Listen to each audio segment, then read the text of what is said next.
Eesti rahvas on laulnud juba aastasadu, mis aastatuhandeid. Lauldi tööd tehes, lauldi kiige peal lusti pärast, lauldi loomulikult ka pühasid rituaale läbi viies. Lauldi kogu aeg ja ausalt öeldes on see kestnud tänase päevani. Sõidul Võhma külasse möödusime me Ilumäe Hiie-Pärnast, selles samas, kus me praegult oleme. Nagu ütleb kohalik legend, ei maksa jumalaid ilma kingituseta jätta, sest muidu võib see teile karmilt pärast kätte maksta. Ehk kord saatnud peremees Sulase kapatäie õllega jumalatele kingituseks siia Pärna juurde. Sulane aga jõi õlle ära. Järgmisel päeval oli must lehm laudas surnud. Siin Palmsekandis olles ei hakka meie sellega riskima, et meie üritus võib untsu minna ja surra nagu see must lehm. Sellepärast ohverdame jumalatele ikka loomulikult selle hea kohaliku õlle. Meile kõigile lauluhäält, dirigentidele esinemisjulgust, kaameratele akusid, telekanalitele täit silti, internetile kõikjale levimist. Jumalad, täname teid. Pudelit oli ilus siia ette, selle võtan kaasa.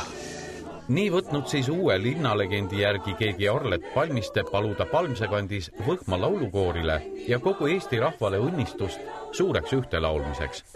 Suur ühtelaulmine juhtub 20. augustil Eestis.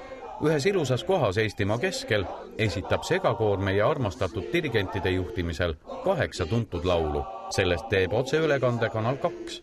Samal ajal on üle Eesti kogunenud 100 erinevatesse kohtadesse koorid, kes saavad telepildis ülekantavate dirigentide taktikeppi all neid samu lugusid kaasa laulda.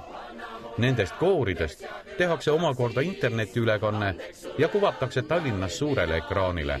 Nii tekibki suur ühtelaulmine. Võhma laulukoor, kellele õnnistust sai palutud, on ennast juba suurüritusele kirja pannud. Tule ja Muurumaa läks vanneluule. Edasi läks aga metsa selgelt läks aga. Teie laulukoor, kaua see siis nüüd juba koos käib ja tegutseb? Laulukoor käib 3 aastat koos.